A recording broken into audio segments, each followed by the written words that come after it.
I think that the kind of family ethos that we have down here has been built through blood, sweat, and fears. You know what I mean? Action!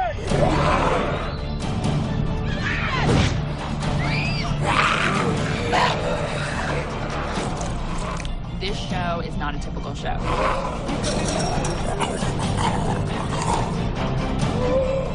It's always a collaboration of visual effects and special effects and the stunt crew.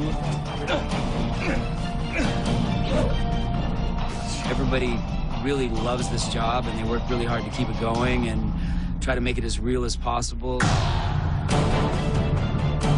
What the audience sees is the actors and occasionally us getting to talk about it. But the real heart and soul of The Walking Dead is our crew. Sculptor, stunt coordinator, and the location manager. Costume designer. Production designer. I play Daryl Dixon. I play Rick Grimes. I play Michelle.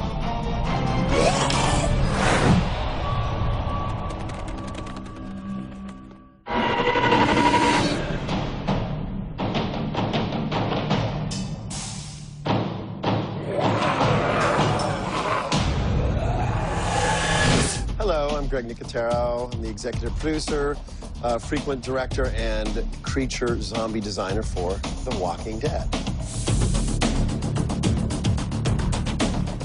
We're here at K&B Effects, our 20,000 square foot facility in Chatsworth, California, where we manufacture all of the makeup effects for The Walking Dead. K&B is the funnest place in the world to go. You know, you just walk in there and you get to see all these incredible props from all these amazing films and creatures that they've made, and, you know, like, it's crazy. The zombies are like the ultimate, you know? I mean, it's kind of, with zombies, there's no limit. Here we're making a puppet for the show, and sort of like Dr. Frankenstein, you build it from the bones up, you know? So it has a skeletal and then the muscle structure, and then we layer stuff on top of it, so we can actually use this skeleton for a variety of different puppets by putting different skins on it. When you start, like, missing pieces of your body, it's got to look right. It can't just be, like, gore, you know? And so everyone in this room is fascinated by anatomy, really try to make it as accurate as possible so that when people see it, it's just jarring, you know? Like, when we do a bite, we'll put muscles and stuff in there so they can, like, yank on it and you can see that stuff rip out. You know, the guys at K&B and all those guys, all of our people that work with the zombies to make them as scary as possible, you know, everybody's on their A game at all times.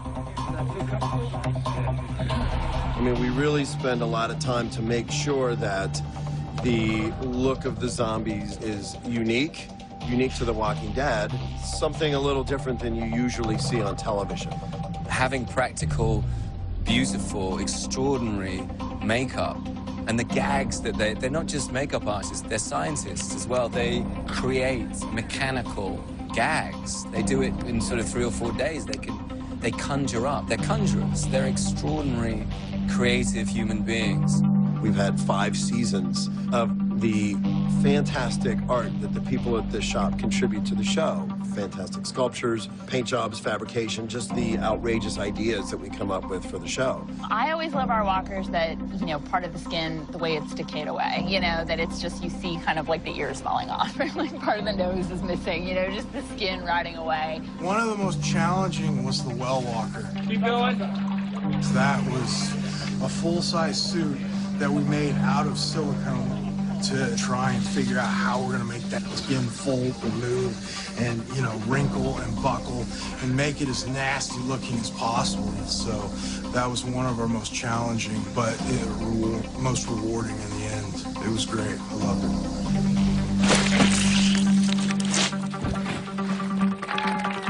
it. One of my favorites, Bicycle Girl in season 1.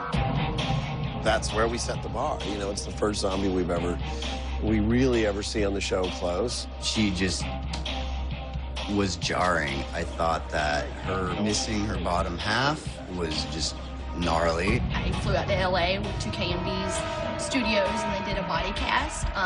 Everything except for my legs, obviously. Several months later, I came back and they did all the color tests and appliance fittings and things like that.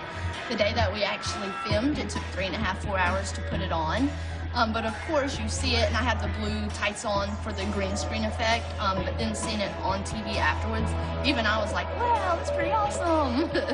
Greg and all the guys and even, you know, the other makeup artists they had, it was almost like watching a bunch of geniuses come together and create this masterpiece. It was successful and the most just kind of gross. Yeah, if it makes us gross out, then it's, you know, a win. Go back towards your feet a little bit, Melissa. This is beyond my wildest dreams of what I had envisioned in my head. Completely different. I mean, I'm blown away. It's awesome. Every season, we augment specific shows with puppets. And even in terms of just our zombie kills, we've sort of refined what we call our crush heads.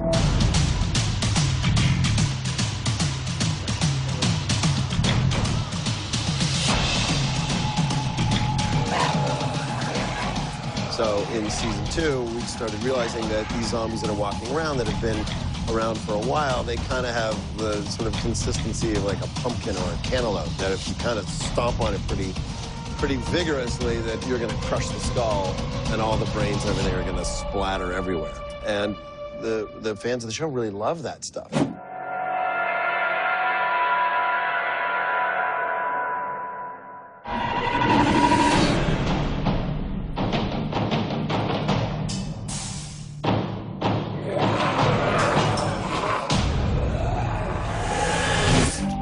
Pretty much wearing the same pants I wore in season 1. My boots are essential to me. They've been resold about 8 times, the same pair of boots. It's the same pair of boots I put on in episode 1. I've been told there's 5 of this outfit here. They don't always use them, but they have 5. Hi, my name is Yulin Womble, and I'm the costume designer on The Walking Dead. On a daily basis, I get to dress this amazing cast, come up with new looks, and make them dirty. You look real. The wardrobe department's a huge part of the show. I mean, from dressing the zombies to dressing us, and just the evolution of these characters. So this was kind of like under the belt. Yeah, I remember that. And then this was all black and red. Yeah, it was bloody. You put these clothes on, and the detail, just how distressed and how filthy everything is. I mean, it's very easy to just kind of slip right into this world. I was amazed by the wardrobe department really stepping into how they helped me find the show, like putting on those boots and putting on that vest and those little half gloves. I was like, oh, here she is. Right now, I'm just gonna do a quick zombie outfit for you. So I'm gonna use my big knife. It's serrated, so it can do a lot of damage fast. You move the fabric, not the knife. And that's beautiful, right? We add a bit of mold. We also add sweat stains. We do a little light dusting off all of this because it's supposed to be coming from the inside. It's like an art class. Maybe the person vomited a little as they were dying. A little bit of dirt around the cuffs. I like to dress the outfit together while it's hanging up here, so I can get a really good idea of what it's going to look like on the person. And then, after we hand the costume to them, they come out dressed like this. Oh, Liz, you look great. Are you ready? I've been waiting to do this to you since we've met. Yay! This guy's lucky he's eaten, so we can put some fresh blood on him. Blood on his hands because he's been eating. This is a fresh kill. The zombie blood that we use is a little darker, really, really dark. And this would be his own blood, and it would be from a long time ago, so that's what you see on a lot of the costumes. The reason we came up with a splatter, it mimics the comic. All those drawings, you see how it all looks splattery in the book? Well, that's where that idea came from.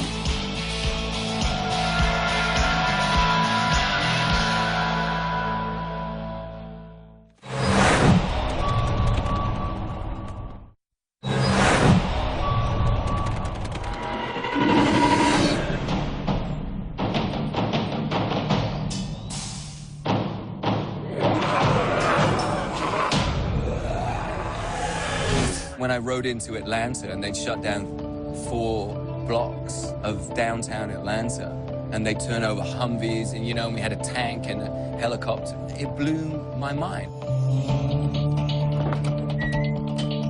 The most amazing thing, I think, on The Walking Dead is the fact that we have found so many astonishing locations and have built so many great sets. I'm Mike Riley, I'm the location manager on The Walking Dead. What I really do is try to find the best locations that match the vision of the writers.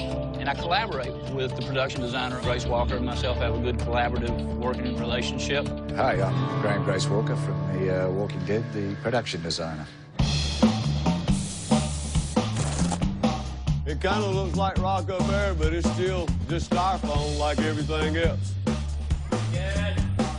I think one of the advantages of working here in Georgia is that we've been able to find so many great locations. You know, we're in our own little private world down here in Sonoy, and I think that actually really helps the show. It's a part of it. It's really hot here. We have a lot of bugs, but it's all part of what makes the show great and real and grounded, and it doesn't feel like a television show about zombies. It feels like we're really with these characters in this world.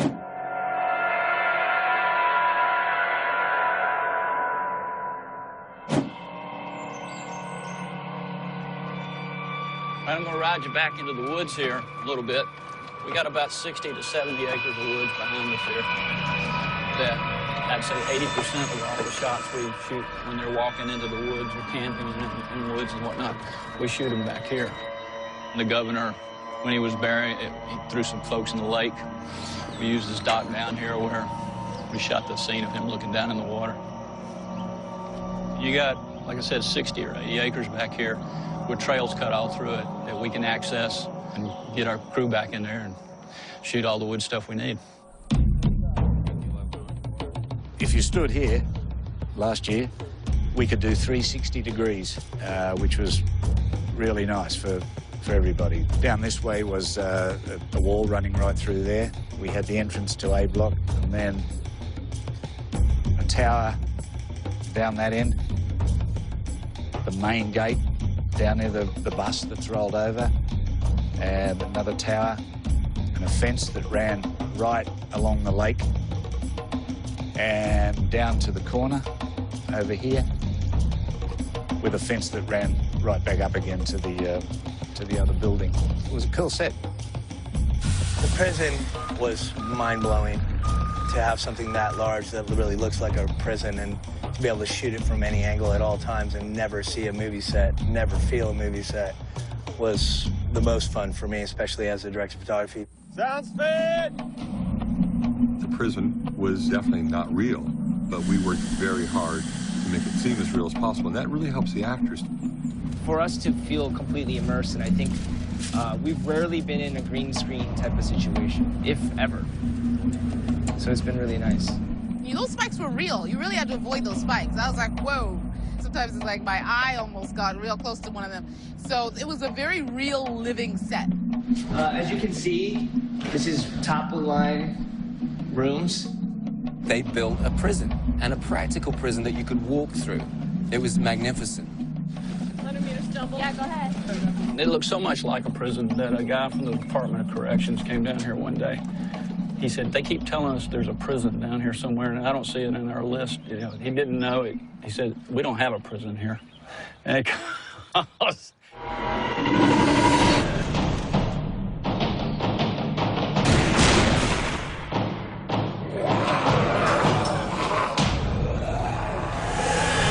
It's funny that a lot of times people say, when we have to blow up something, burn it, destroy it, gee, it must be so sad that your set's getting destroyed. And to me, I don't care. I mean, it's part of the show. In fact, I love a good explosion.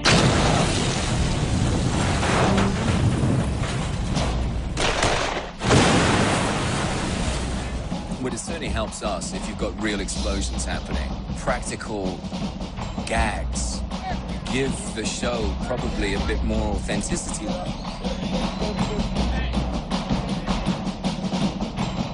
My name is Daryl Pritchett. I'm a special effects supervisor. 3, 2, 1. What my department does is we take care of all the effects of nature, which would be any wind, rain, snow, fires, explosions, anything that moves on the set, anything that has any action that's not a person, to include blood spurts, different things like that. It covers a lot of areas.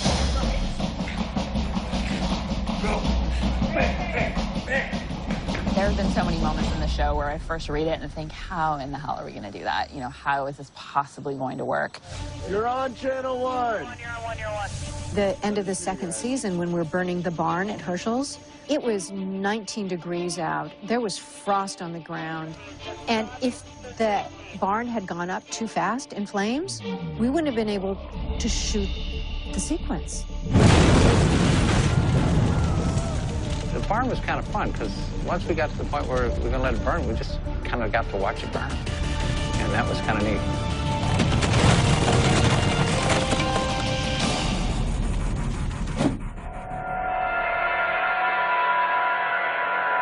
Every episode of The Walking Dead, we really like challenges.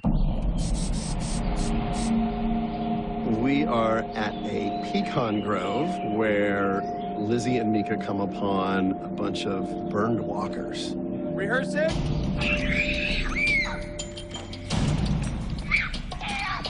I thought the well walker was probably the greatest walker ever, and they were never going to top that. But these walkers absolutely are the coolest walkers. They're crispy. You can see part of their skin. All right, girls, here we go.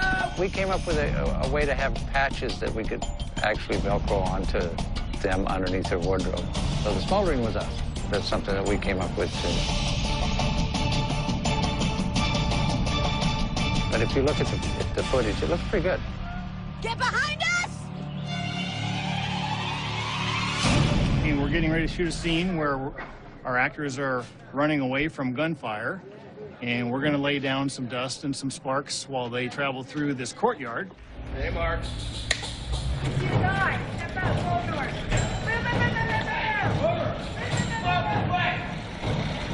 So this is an acrylic ball. It fits together and gets glued, but inside of it is dust. Instead of having to go and trying to bury a squib, you can simulate bullet hits. So when it hits something hard,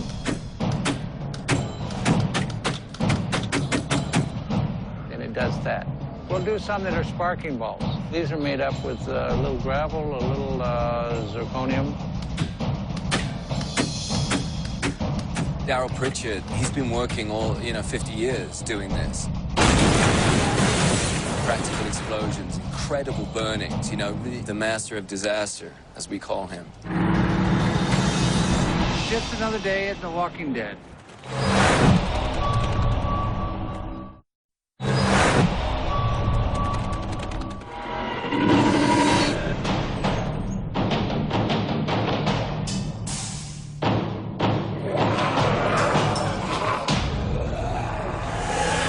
What I love about visual effects is that they'll take care of you.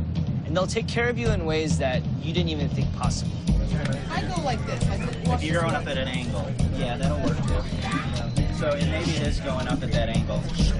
Visual effects are a huge part of the show. We try to make them very subtle and seamless so that you don't always catch them. You want it sweet. And keep in mind, we can digitally extend. We can extend it to the power. You're gonna have it. So you can just. Victor Scalise is amazing. He's on set with us here in Georgia and works with the directors and the cast and the zombies with all the particular kills and everything that needs to happen. And then he transitions that to the team in LA at Stargate, and they're the ones who actually create these amazing shots. We do everything from CG walkers to a lot of the kills where you have big exploding heads. We do a lot of digital swords, digital stenches and knives. So a lot of the walker kills that you see end up being visual effects.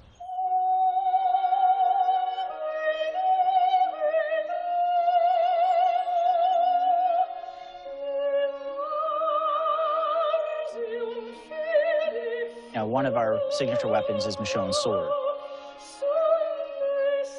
Astounding, just really picking up that thing and feeling out that sheath on my back. It was all such a part of creating her. I'm the prop master for the show. That means I handle all the props, the hand props, which are anything the actors touch. the katana sword, one of my favorites. I helped design this. It is absolutely one of my favorites. This happens to be a sharp one, so you can't really do anything with it. So we keep it in here, actually. But just like that, we have an aluminum version that is for hitting. We have a rubber version that's for actually making contact with people. And then we have digital versions, again, for Victor. It's a half rubber sword that we then have tracking points on that then we put a digital blade to replace. But we also have a retractable one, which helps keep the sword straight when it stabs something. John and props, you know, we have a great relationship, and, you know, it's pretty much always the default. He'll make 3 of everything. Perfect example of what I do is we pick a knife out that we like, and then we take these things and we make them into multitudes of different types of things. So as you're swinging at somebody, it's rubber. Then it becomes digital as it attacks somebody. Then it becomes plastic that's painted with blood, as she has in her hand to talk about. And then as we go back in time, it'll go back to the original knife, so it can go back in the sheath. In and out of him. What if I come in like this and stick him in the chest with it? Yeah, don't kill him. Right? Okay, now slam him back. Let's lose the crossbow. Daryl's crossbow. Everybody loves to see this thing. One of the ways we've made this very, very, very safe is we replace the main line with a rubber band. And turn. The crossbow in particular, you can't shoot a live arrow on camera. So what you have to do is you have to pull a bolt, show it, go out of frame, load it, bring it back up without it loaded, and then it's a dry fire from there, and a digital arrow will go through. So if I have to kill all of you, I have to pull one, show it, put it in, dry fire that one, pull a knife, stab this one, go over here, pull the arrow out of this one, stick another one with the arrow, pull another one, show it. It's like this crazy math problem. And we go ready and action.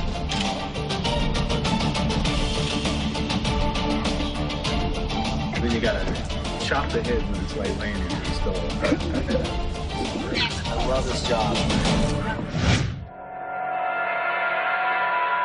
I remember season 3, Glenn has that kill after they do that phalanx. He swipes Walker's head right across with the blade. They could have just merely, you know, had his head fall off in frame and then just fall. But they went as far as to make the incision here and then had the head spin and rotate off with blood spewing as it fell.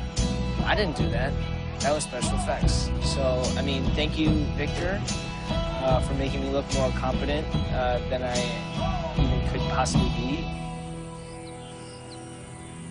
Today we have Norman and Beth kind of walking up in front of a blue screen, and what you see out there is going to be the cemetery. This is where Daryl and Beth came out of the woods and kind of traversed piggyback style all the way up to the funeral home. So the blue screen that you just saw, this is what's going to be behind it. You know, we'll use some matte painting and photographs to kind of blend in and build an environment that'll basically make the funeral home and the cemetery feel like they're right next to each other.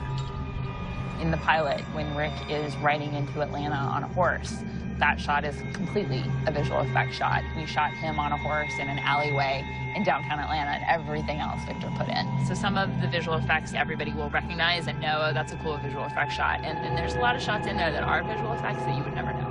What we're looking at here is one of Michonne's decapitations. You know, this was a fun one where Dylan, the artist, she's like, well, what if I made the head bounce off the top of the car? And she showed it to me, and I was like, that is awesome. Make the first one really stronger move. Yeah, okay. Here she has the half sword, so we put a digital sword on to replace the half sword. We have a walker who obviously had a full head that Dylan's painted out the full top half of the head, and she's made a little 3D cap of the head that then goes flying and bouncing and goes over the car.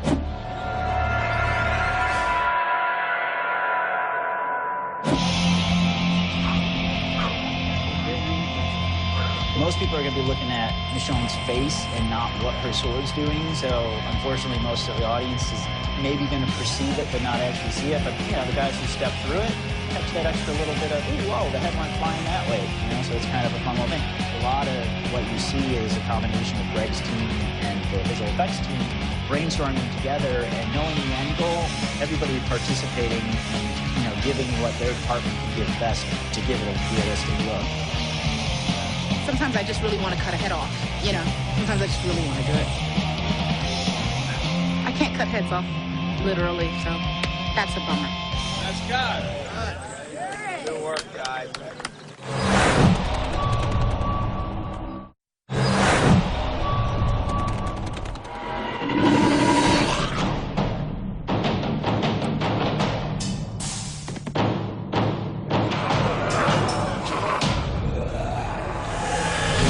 We're at a farmhouse, and we have some burning zombies that have previously been on fire, so they are smoldering.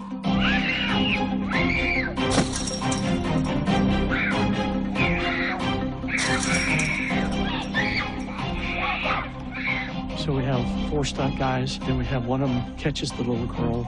The next one falls over the fence and gets caught up in the barbed wire. It took the arm and throw his arm back in. All walkers don't have any human tendencies left, so they don't brace themselves. It makes all of the stunt work on our show a little bit unique because you have to find a very, very tricky way to bury your falls and brace yourself. Both of us struggling, and then eventually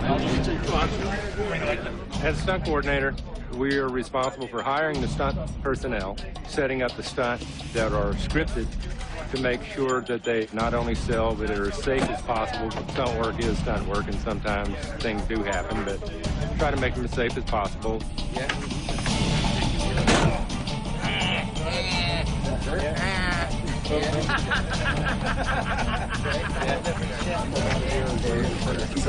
Hey, Ninja.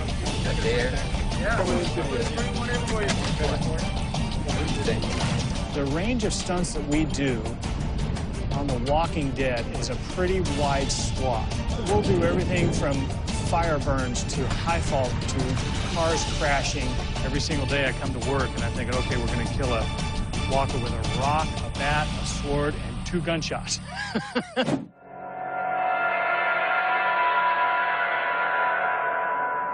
Most of our actors do their own stunts because you see their faces and then you go with it. You go with their stories.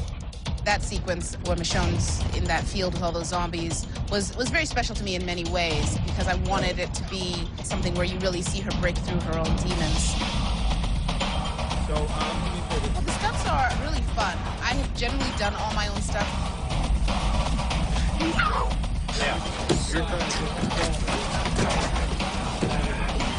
I still have the head of an 18-year-old with the body of a 40-year-old now, and I'm starting to fall apart. I think I'm pretty coordinated, but then me and Norman keep looking at each other going, we're the oldest here, dude. We're aching. 1 down, 2, hit. 3, come in. There's a lot of kills right there. Literally, like, stick this one, stick that one, beat this one. I mean, it was literally just overflowing. There, you can knock him in. No, you're knocking him. That was an exhausting scene to shoot. Now, the present walker's gonna come in. You're gonna get killed now.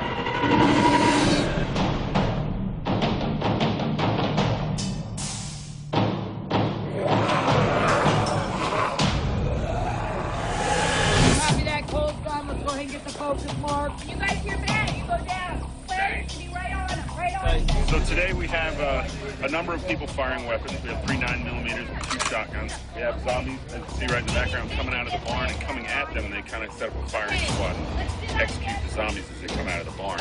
I got Daryl.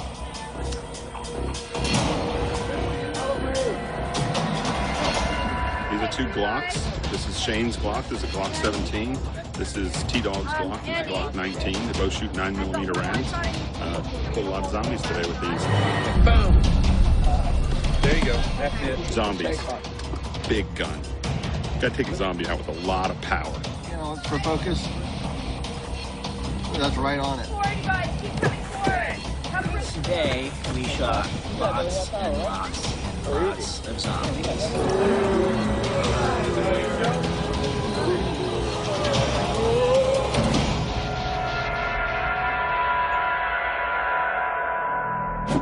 of what Greg's team and the visual effects team does, it's very hand in hand. Every walker that they build, we usually end up killing.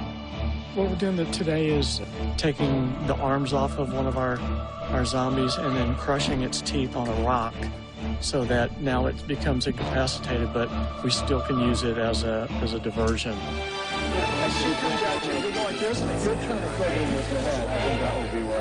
In terms of timing, Russell, the stunt coordinator, and I, before the scene, will try to figure out the best action, and the timings are all right. It wasn't even the arm chop, it was the teeth. Putting the walker's head on the rock and cracking it to knock its teeth out, I couldn't take it. It's the only scene in Walking Dead history I had to walk away from, and I couldn't watch film. It just, If you don't move the head off, I'm not doing it. No, it was awful. It was awful. And it was, I mean, like the rock, it's styrofoam. Like, there was nothing real. I should have been able to completely go, okay, this is like everything. We're not really hurting it. It didn't even have the sound in yet. It was horrible. Awful.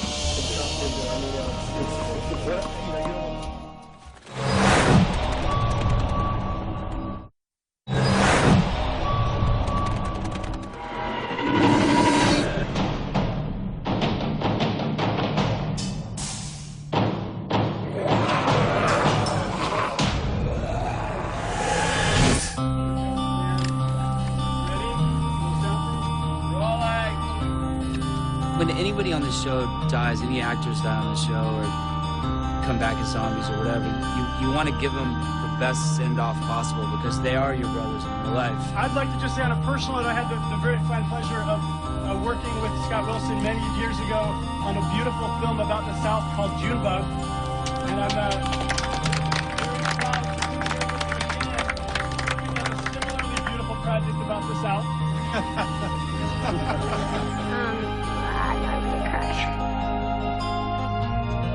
I'm gonna really miss Scott because he's so much a part of our family, and it seems like our little green family just keeps getting smaller and smaller. When one of our main characters gets killed off, the cast and the producers all get together and have a dinner to kind of send them off on their way.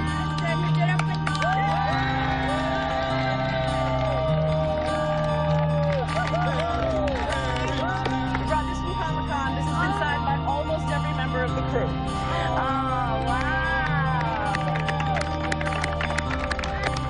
That is a wrap on T-Dog. Iron E, guys.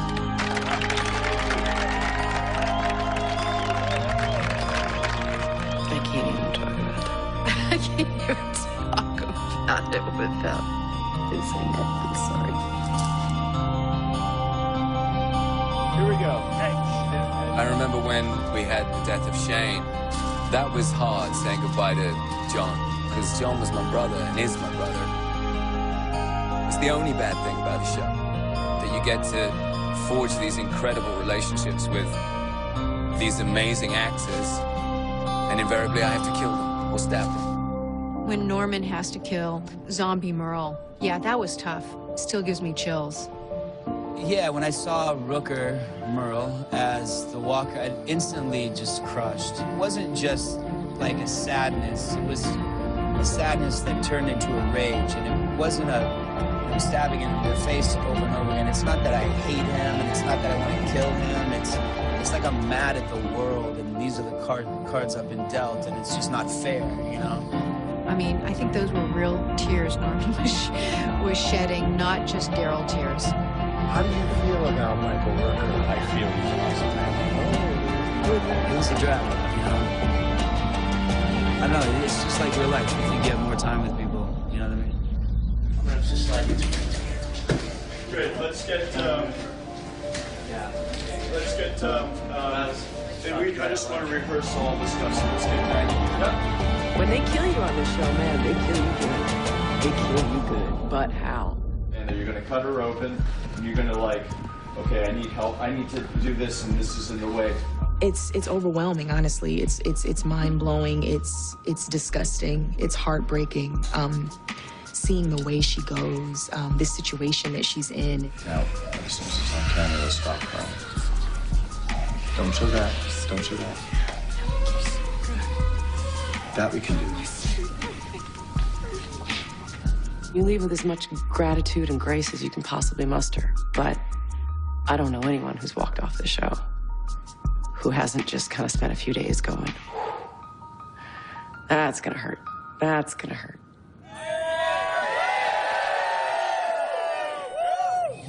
But the flip side of that is that I had it. You know, I get to say I was here and I did this. And I think we did the hell out of it.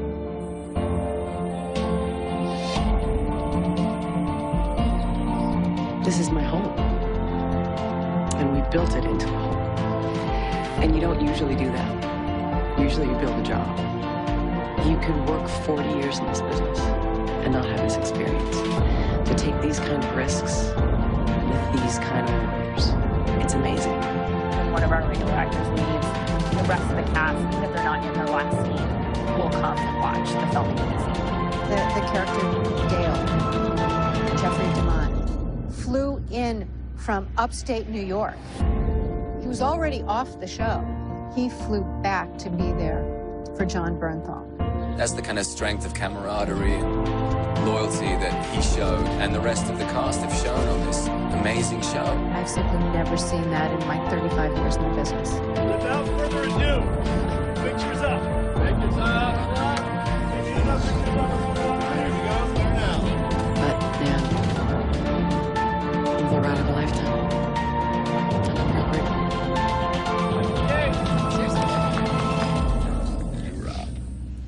Anyone have a Kleenex?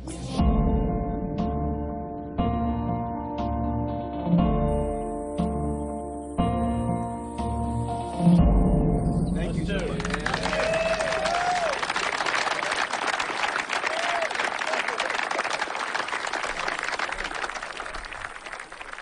If they kill me on the show, I'll probably, like, set my trailer on fire. They'll probably have to call in a bunch of cops to escort me off the property because I'll be so pissed.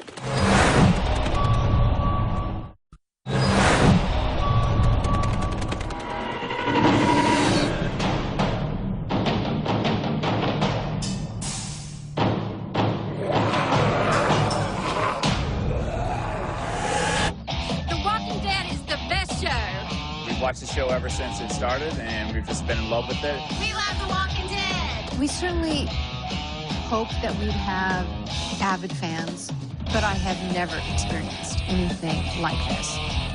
My favorite character is Daryl Dixon, Norman Reedus. My favorite character of The Walking Dead is Michonne, because I love how she's like a samurai. She carries a sword around with her, and she knows how to chop and slice. And, you know, I even got my hair like her. We always have fans outside of base camp, and our cast will go out there after wrap and sign autographs for an hour. 1, 2, 3. To make something that we're extremely proud of, and then to see the fans get excited about it, and just to want more, and they're just like crazy about it. Like that right there is just what's incredible. You know, when we work really hard and we go out there and we see that, it just fuels us to keep doing this better. That's what you want out of a job is to create something that you're extremely proud of. Nobody's home. Hi guys, let's go. I've been lucky in my career that I've been in some movies that have been big and TV shows that have been great and theater that's been big hits, but there's nothing that's come anywhere near close to this. It feels like we just have a responsibility to this fan base to tell the best story we can. It's true, I've been an actor for over 50 years. Now I'm Herschel. So it's, thank you for doing that. This thing will be here. With the shoe on, of course. No, this is all. And Rick will be on this end. When it's 14 hours of shooting and everyone is tired and struggling, it's the passion of the fans that keeps us going because we want it to be perfect for them. We never want to let them down. And it really is all for them.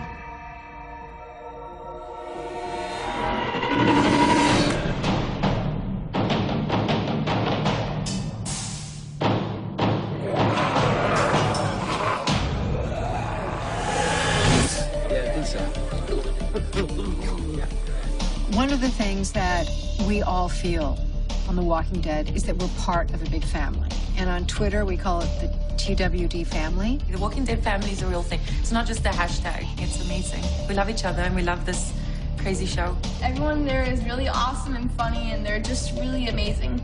It's not all everyone's working. It's every awesome thing you can imagine. You get that one?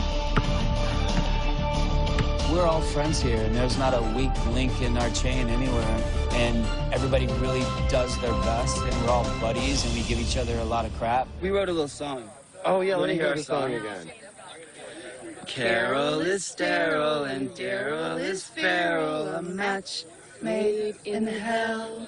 Okay, and then the scene after that, you get shot in the head. Right, I shoot myself. I've never worked on something where this kind of feeling of family, that we're all in it together, that we have each other's back, to the level that we've achieved on The Walking Dead.